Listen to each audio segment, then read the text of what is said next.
Hey everyone, thanks heaps for tuning into our podcast. I'm pretty excited to jump in and host this one for you guys today. I'm Mitch, I'm a teacher here at UnifyHub. Today we're going to kick off a new series where we'll be interviewing people working in the field of human resources.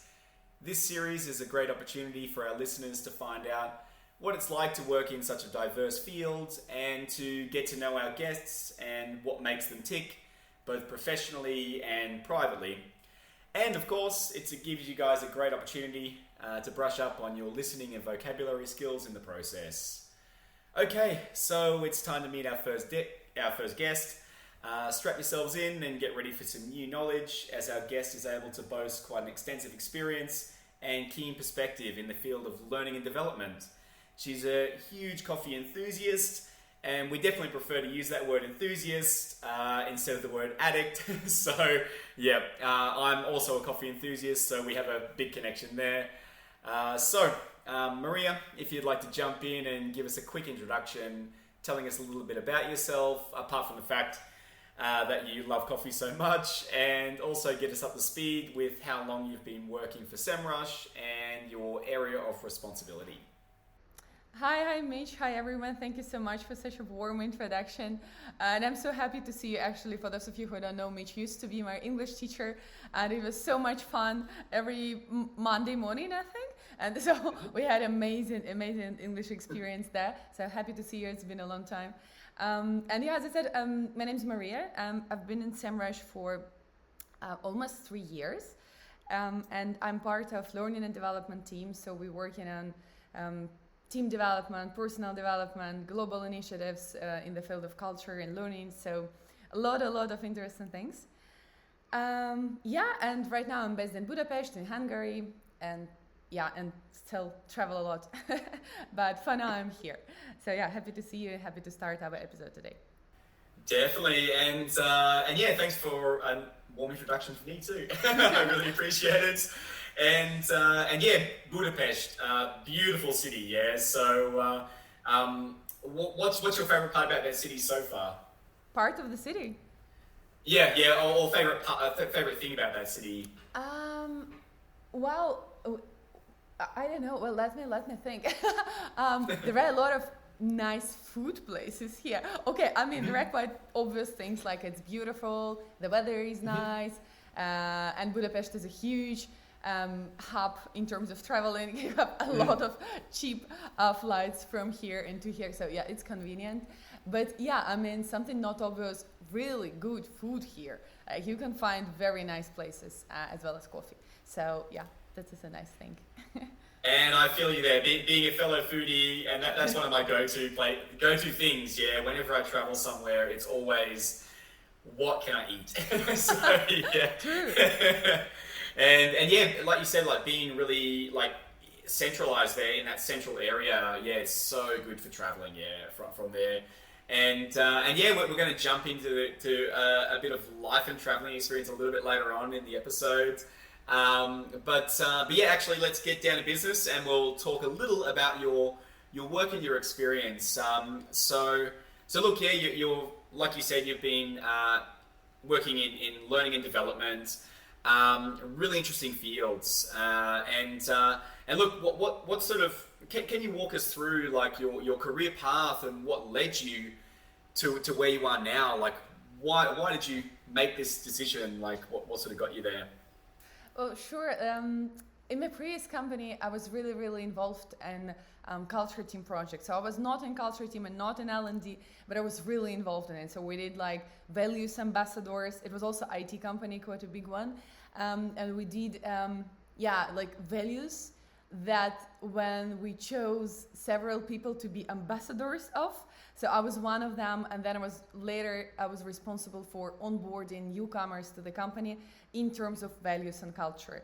And I loved it so much, working with people, discussing with them what are they interested in, what do they understand about values, what do they not understand there, and it was great. And then at some point I just realized that I love this concept of constant learning, of lifelong learning experience, and that people are developing every day. This is incredible to be just close to them, to help them. And so and then I was thinking about joining L&D team, and now I'm here in SEMrush doing L&D, and I love it so much. No, it's great. And so I guess you very much would describe yourself as a people person, yeah? Kind of, yeah, that's true. Yeah, and do you think that's really important to have that connection with people if you are working in this field? Well, I think so. Of course, you know, how to explain it? Because at the same time, I'm very introvert person. So this is sometimes surprising for people who know me, especially like in the work environment. They're like, what? No way. Yes, and you can be so, but then at work you're like, hey, ho, la la la, and you know, like working with people, and you're really enjoying it. But then at home, you kind of need your time to, you know, fresh up your mind and just to be alone, because yeah, that's the way of recharging. But then again, you just love people, you love knowing from them, you just love meeting all these different people you can meet. And yeah, of course, in IT and in SEMrush, the environment is so diverse, and there are so many interesting people from huge, like from amazing, enormous amount of backgrounds. This is like incredible. So yeah. Yeah, and I know how you feel as well. Like, I think once you get put in that environment, and you know, you are able to sort of come out of your shell a little bit and actually express yourself. And yeah, you know, I'm also a bit of an introvert, you know, which is strange coming from an English teacher. But yeah, you know, put me in that environment, and probably, as you know, like I can be one of the most extroverted people that you've come across. So yeah, and I think it's all to do with environment. Yeah, so it's good. It's good that you sort of found that right environment there. Yeah. True. And yeah, you know, and of course, in every job, every position, there are a lot of challenges that you would face. So you know, what are some of the biggest challenges you've faced working in this field? I believe that both the biggest challenge and the biggest pleasure, both is people. So people are so interesting, and it's so challenging to work with them at the same time. So sometimes for me, it's adorable to see how adults, how they motivate themselves for development, because this is important. Self-motivation is important, but sometimes you have to be nearby, you have to support. And I love this way when you need to lead the person to this, because development is hard, learning is hard, and especially when you're adult, because you don't have this kind of society-based motivation, you know, when you need to get a mark to be accepted to the university. Now, I mean, you are done. When you are like 30 years old or something, I mean, you are done basically with learning. But it's not true. Like we learn during all the life, and then motivation is a hard thing. And so also to shine in this, you have to go out of your comfort zone, and this is hard. This is hurtful. So usually learning is hurtful, and this is normal. And sometimes you need to explain it to people, to help them, to lead them through this, because you need to go through this. Otherwise you're not developing. And this is the thing. And for adults, it's so hard to understand sometimes. So this is very beautiful. I adore how people are, you know, they're seeing their own progress, and they're like, oh, wow, I learned something. But then at the same time, you sometimes work with this other people who are like, I think I'm stupid, I cannot do it. And you're like, no, you're not. You're not. Of course you're not. So this is a huge challenge, of course, to be in this process. Yeah. And actually, I love that. Like, learning is painful. Yeah. So and you know, no pain, no gain. Yeah, is the phrase there. And yeah, I guess that would be so rewarding. Like, you know, being able to be there, support people, push them through that barrier, and then see the result at the end of it. Yeah. Celebrate it together. This is amazing. Yeah. So I mean, that must be truly rewarding. And I guess this is what sort of keeps you ticking, keeps you there as well. Sure. Yeah. and you know, and some of those techniques that you've applied on other people, do you try and sort of apply them on yourself with your own learning and development as well? Of course, you learn a lot. Usually it works both ways. So sometimes you test something on yourself first in life, and then like, oh wow, that can work with this person as well. Or you can see, right, like how other people they just share with you the experience, some habits, something they do in everyday life. You're like, oh wow, that's perfect. So it's a constant exchange. And I love that part also in the job. So yes, so like you said, so you're actually your own like lab rat, I guess, yeah, for some of the techniques, yeah, yeah. well, I guess it's in this way it's quite ethical, yeah, that you're only testing on yourself first. And all right, so excellent. And look, each in each company, like learning and development can actually be quite different. And you're obviously the IT field. Can you maybe give us a bit of insight or perspective on how learning and development is different in the IT field than it would be like in other fields? I can try. The thing is, I've always been, in learning and development, I've always been in IT. So it's been almost 6 years, I believe, like in general. And yeah, to compare, well, I can compare it to other fields where I used to work before, or also from my colleagues in the field of L&D in other companies. I believe that in IT it's just super fast changing environment, and which reflects not only in L&D, of course, but in all the other fields connected. So it's fast changing. It's really, you have to react fast, and also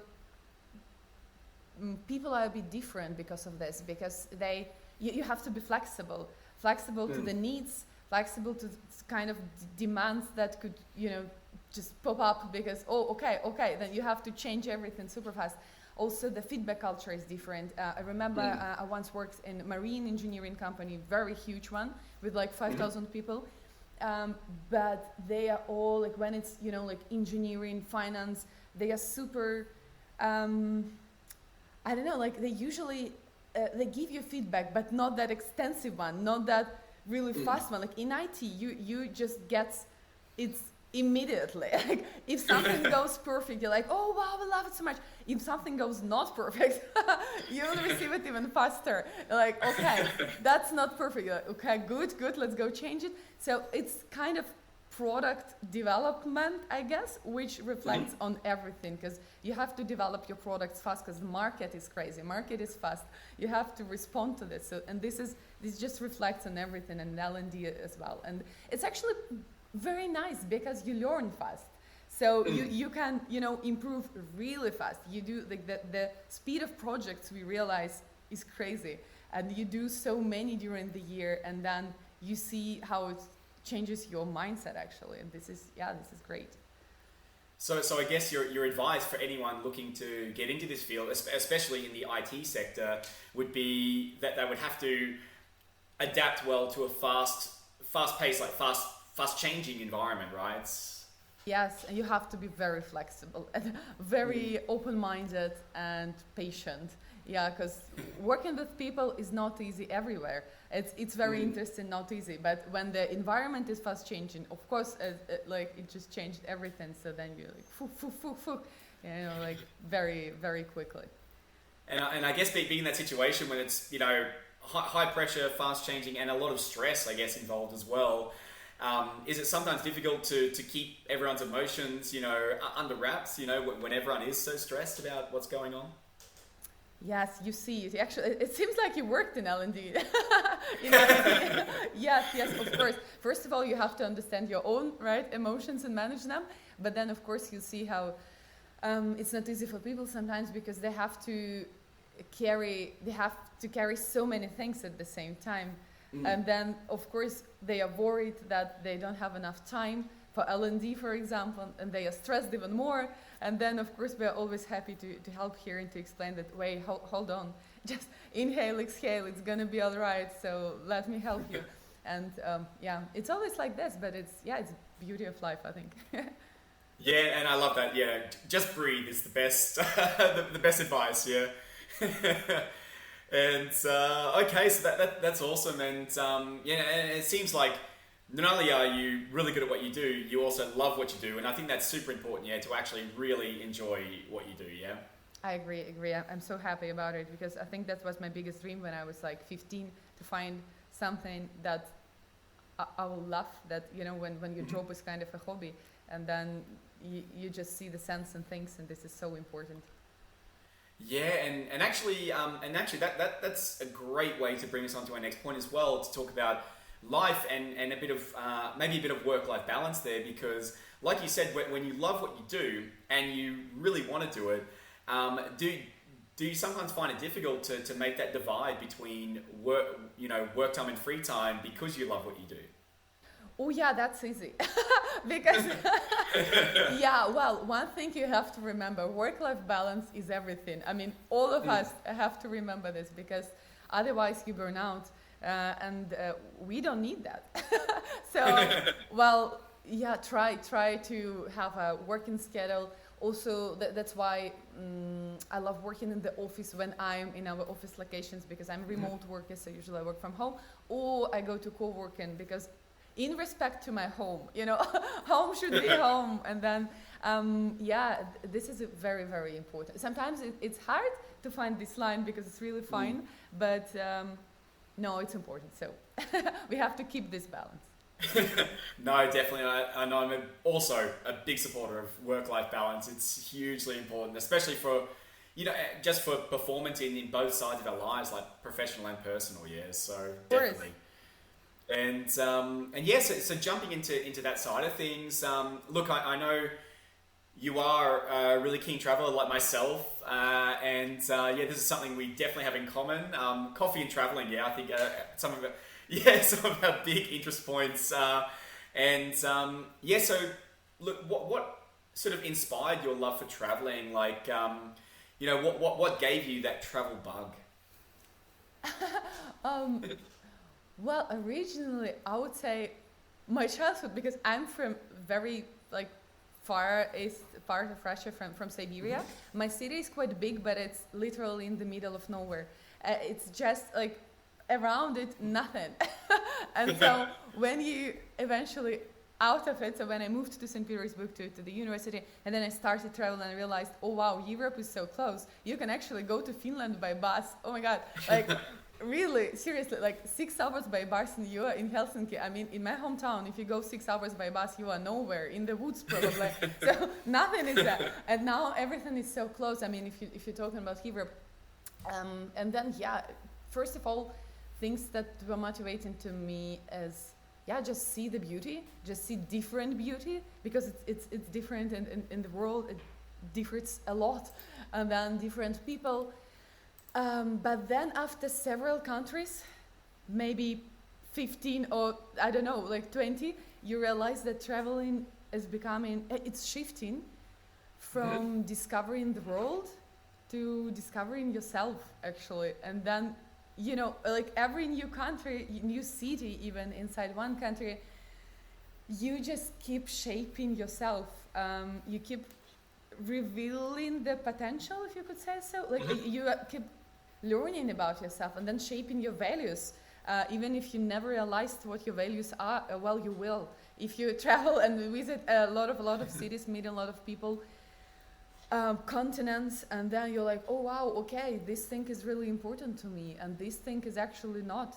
Or, oh wow, seems like these are my priorities. And then also, speaking about priorities, you can make them short-term and long-term, both. When you travel and you can recharge your mind, and then you're like, okay, it seems like this thing is right now number one for me. Or maybe this thing that I was so worrying about 2 weeks ago in my city where I live, now it's okay, it's not important. And then, I don't know, it just helps you recharge, and it's already not about seeing the things outside, but just, to change the background, to actually focus on inside. I don't know how it works, but I don't know. Is it same for you? Have you ever felt like this? Yeah, a lot of self-reflection, and I have to say, I think this is one of the big things about traveling. As you know, I left Australia around about 12 years ago, I think, something crazy like that, and the person I left Australia as is not the person who I am right now. I'm a completely different person. And you just look at everything from a very different perspective. Priorities definitely change. And even sometimes, day to day, your priorities change because it's so dynamic. And also, I think you also have to be quite adaptable as well, to different things.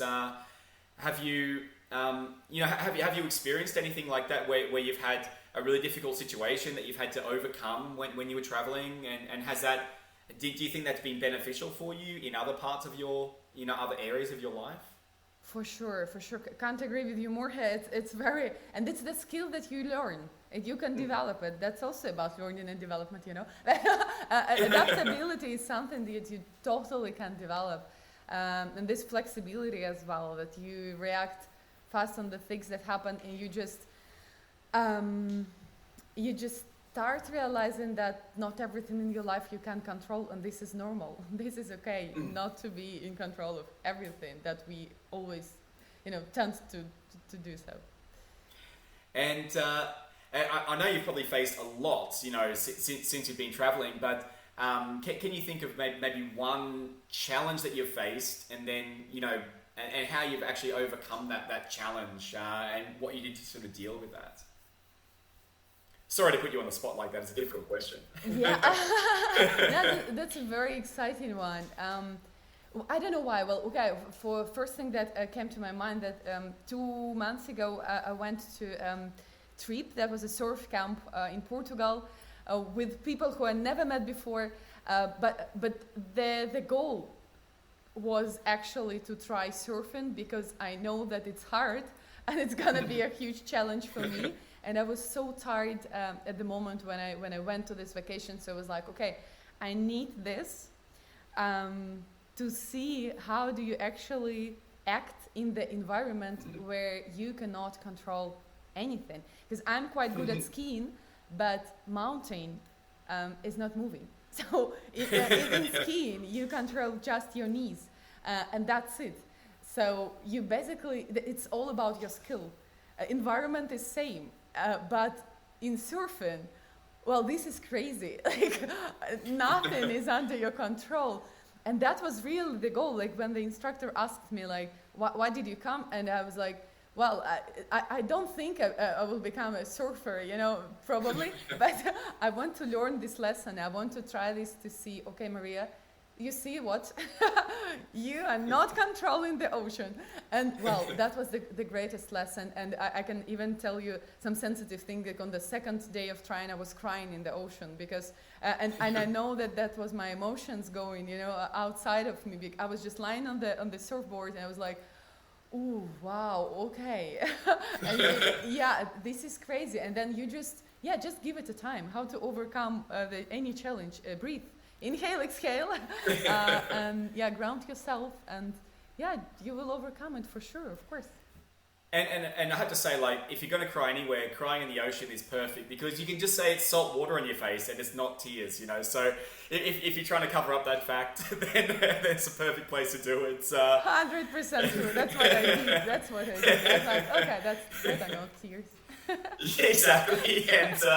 And look, as as probably some people already know, like, I am Australian, and so surfing is a big part of our culture, and just of my background in general. And I have to say, like, the ocean is a cruel mistress. Like, you learn every day that every day you go surfing, you learn something new, and learn that you have no control over nature whatsoever. And I'm. That's actually one of the biggest things I miss from Australia. Is definitely going. I was going to the beach every day. I was surfing every day. So for sure, big part of what I miss. Now where I live here in Poland, by fast train, I think it's about 6-7 hours to the sea, but there aren't any waves at the Baltic Sea really. So. I really want to travel, like, to, southern parts of Europe, maybe Portugal or something like that, do a bit more surfing, I think. You've actually inspired me now after that little story. You should go to Portugal. It's beautiful. Well, it's a bit cold, but in Australia I think it's much warmer to surf. In Portugal you have to wear all this, like, wetsuit, because it's cold. Yeah, definitely a bit colder there. Yeah, and you're right, like, in Australia, usually you only have to wear a wetsuit in the winter, and it depends on the temperature that day. If it's the middle of the day, I sometimes wasn't wearing a wetsuit even in the middle of winter. So So yeah, it's super nice. And look, speaking about like potential travel destinations, you've obviously traveled extensively already, like you've said. Do you have any other places on your wish list of where you would like to go? Yeah, sure. Well, as now I'm in Europe, I kind of came up with a list of 3 places which I really want to visit here, and then I'm done. I can move to Australia because it's far, so I can move to that part of the world. So now I think it's Madeira. It's Portuguese island. Really want to go there. It looks like heaven. It's so beautiful, but yeah, never been there, so I need to go and check. So it's Madeira, and then also Lofoten Islands. It's Norway. Also looks beautiful, and London. I've never been there, and I just got my visa in UK visa as a not easy, but not too hard to get. So finally I have it, and super happy. Need to plan the trip maybe this summer or September. And that's a big contrast too, from beachy places to London, yes. And actually, that's also one of my dreams. As people may or may not know, like my mum is British, yeah, she's English.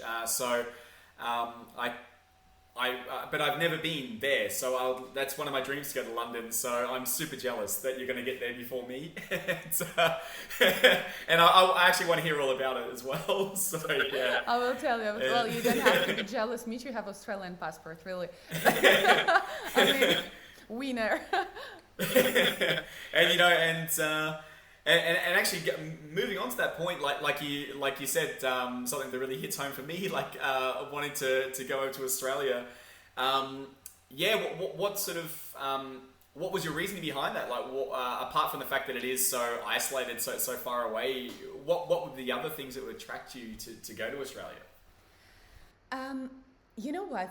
Maybe I'm wrong, but I think this is just so fascinating that people have very limited amount of land, and they are responsible for it from like the real childhood. Like if you do not care about it, nobody will.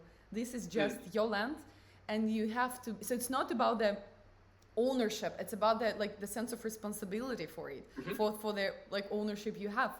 That you have this land, you have this ocean, and all the amazing brands that I meet somewhere, like I'm not really brand-based person, but when I meet something like, I don't know, very conscious, very ecological, 100% nature friendly, it's always Australian. Always. I'm like, okay, what is this country? I mean, they do all the brands only about nature. Like they do special shoes that they took the rubber from the ocean and then they did the shoes out of it and they look amazing. And then something else. This is crazy. This is so great. I want to try this mindset, and I guess I want my kids to be. So I don't have kids yet, but I think it's just beautiful when from the really early age you just know how to care about the things you have, about something more than just your small like family apartment, but just really globally, like about the land you live in. This is amazing. And you're actually 100% right about that. There, being Australian, there is an instant connection with nature because you are basically, you know, in the wilds, you know, a lot of the time. And, you know, it's not like everyone thinks, like you don't walk out of your front door and you're attacked by a kangaroo or something, you know, it doesn't happen like that. But, but generally you are in touch with nature everywhere you go, you know, so you do have that instant connection. And, so I guess that's a really cool point about wanting to go there, yeah? Yeah, true.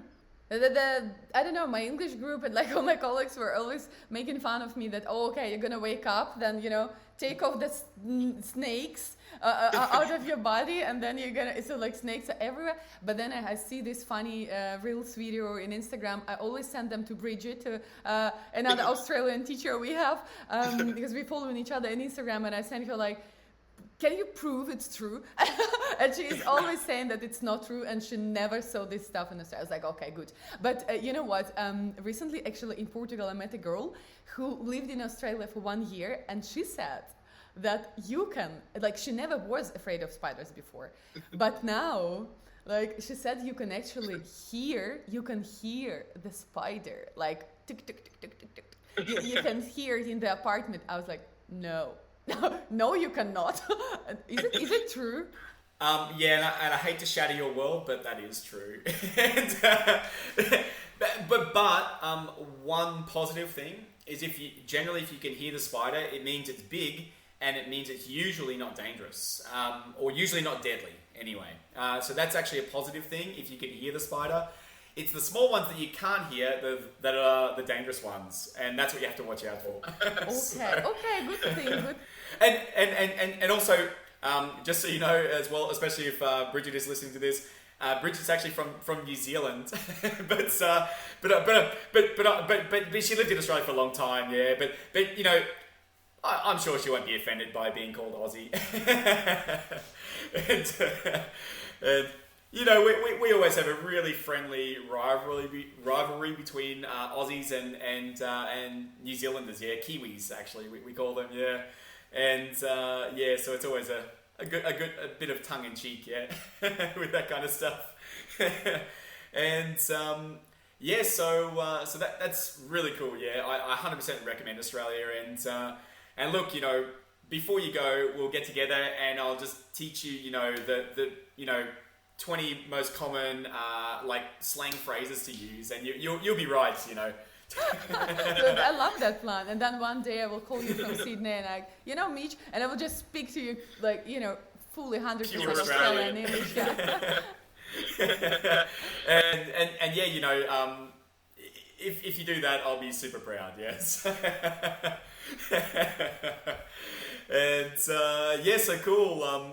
Big plans there, going there. And look, I think that almost is bringing us to the end. But look, we do have a quick blitz to do with you, which is like quick blitz of 10 questions. It's like a lightning round, and I'm just going to ask you like 10 like rapid fire questions, and then just say the first thing that pops into your mind. Yeah, it can be literally anything, no right or wrong answers, and we'll see how we go. All right, and are you ready? Ready. All right, let's do this. Favorite dish, favorite food? Khinkali. This is Georgian food. Oh, awesome! Yes, and I've never tried it. You should. What's it? What is it? What's it made out of? Oh, I'm so jealous. You never tried it. Oh, it's kind of dumplings.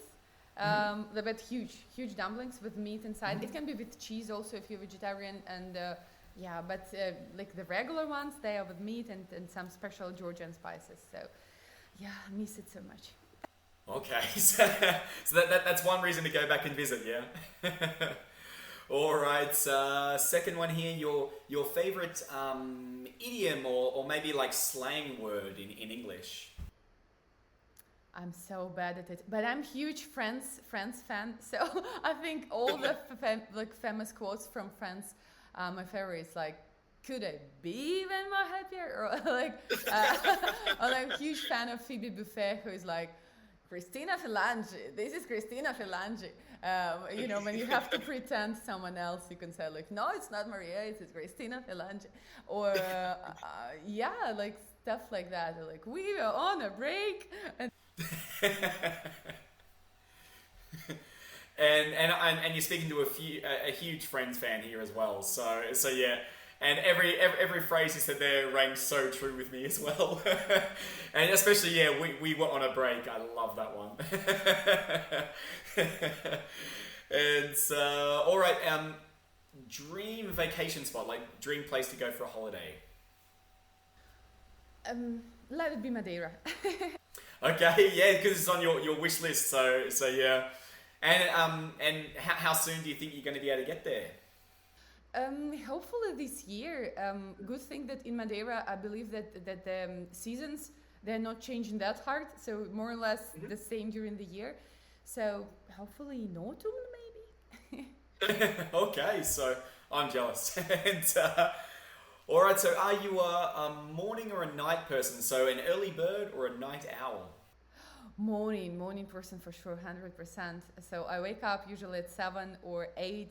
And that's actually another reason why I want to move to Australia, because from what I see and from what I heard, like people, they wake up really early and there are good coffee places that open like at 5:30. Crazy, but wow, okay.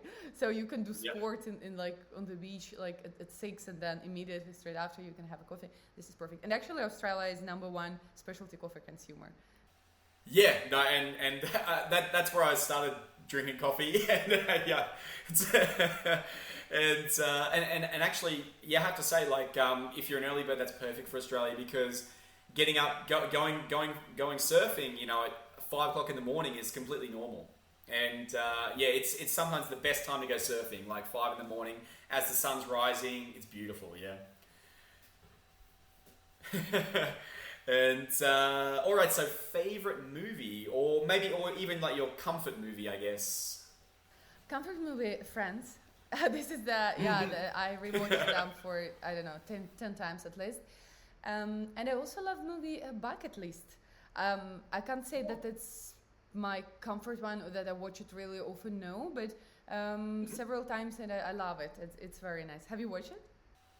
Bucket list, no. So I'll have to put that on my bucket list to watch. So yeah, bucket list is on my bucket list. And all right. Yeah. So what's a skill that you've always wanted to learn but you haven't had the chance yet? Piano, maybe piano playing.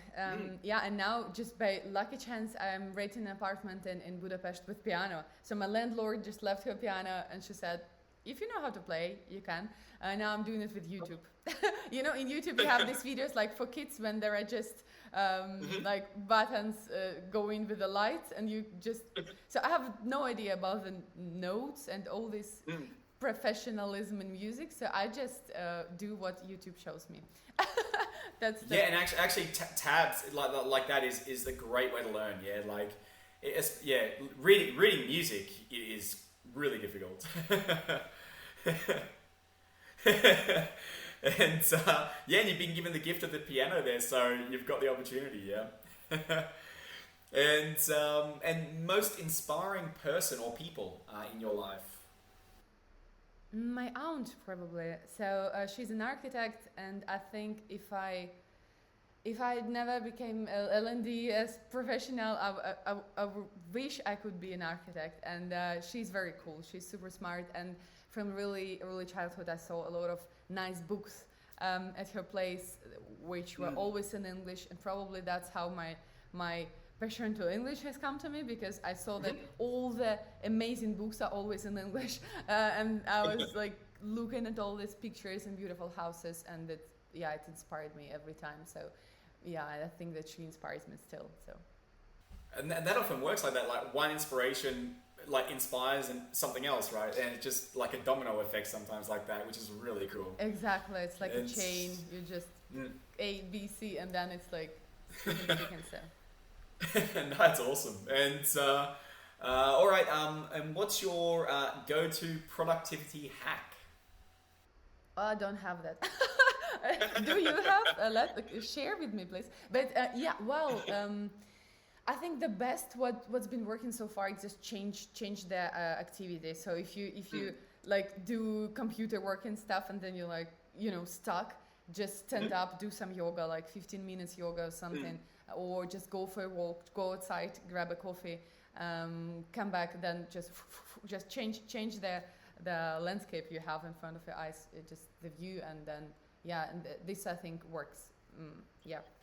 Definitely, yeah, and I think sometimes quick change of scene is always helpful, yeah, and for me, my I guess it's not really a hack, but just listening to music helps me with the rhythm of what I'm doing, and that's always the best way. And it's a little difficult to do when I'm actually working and teaching. The students probably don't like my choice in music, so it's probably not good to play in the background. What is it, metal rock? Yeah, you picked me. Yeah, so yeah, like a lot of punk, a lot of like a rock and metal. Yeah, that's definitely me. Cool. Well, was it the tattoos that gave it away? Yeah. Yeah. Okay. Yeah.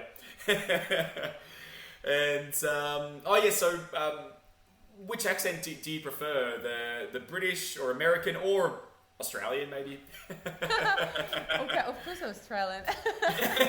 Yeah, I'd be deeply offended if you didn't say that one. Yeah, true. Well, I love how British sounds. American also good.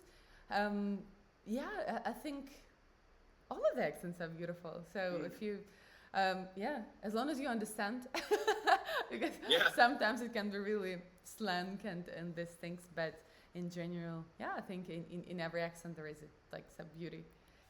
Yeah, no, and I have to agree with that as well. Yeah, and I think each one has its own sort of unique beauty, I guess. Yeah, and what are you dreaming about right now? And this can be like either like actually dreams, like when you're asleep, or actually dreaming of doing like something that you would love to do. I think right now I'm dreaming about finding a place in this world where I will set up for at least 5 years, because I'm moving a lot, and that's already like I moved to Georgia, now I moved to Hungary, and now I'm planning my next move again. And I'm just dreaming about finding a place which will be sunny, happy, with great people, and where you can kind of, I don't even know if I still need it, but kind of set up your life for some period a little bit longer than a year, please, Maria. Okay. So I think that's it. And then the short one is just to go outside and grab my second cup of coffee. Yeah, coffee is always a great short-term plan. It's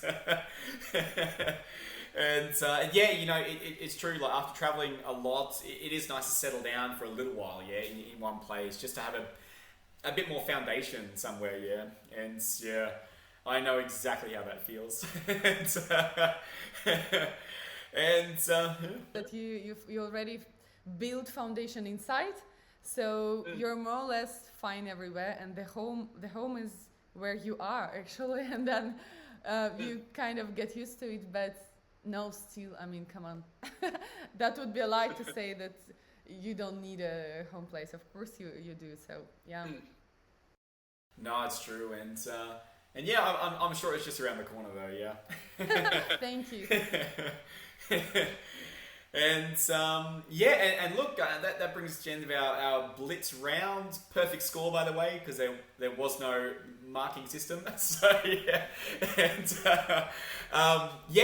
look, I think that pretty much brings us to the end of our episode for today. But look, I want to thank you so much for joining us and having an awesome conversation and giving us a lot of info about not only your professional life but also your personal life as well. And I'm sure everyone listening can relate to a lot of the stuff that you've told us as well, and you've been an awesome first installment of this new series as well. So thanks so much for making it possible. Thank you so much. Thank you for inviting me. That was a great experience for me. First time being podcast guest, and this is. I hope it worked out well. We'll see, but thank you so much for this. It was an interesting discussion for me as well, and I missed you so much. I'm happy to see you back. It's great. It's great to see you again as well, and I'm sure we'll speak to each other again soon too. Yeah, hope so for sure. So thank you so much, and have a beautiful Thursday then. Yeah, thank you too, and look, and thanks so much also for our listeners who are tuned in, and keep an eye out for our next installments as well. So thanks everyone. Have a great day. Bye.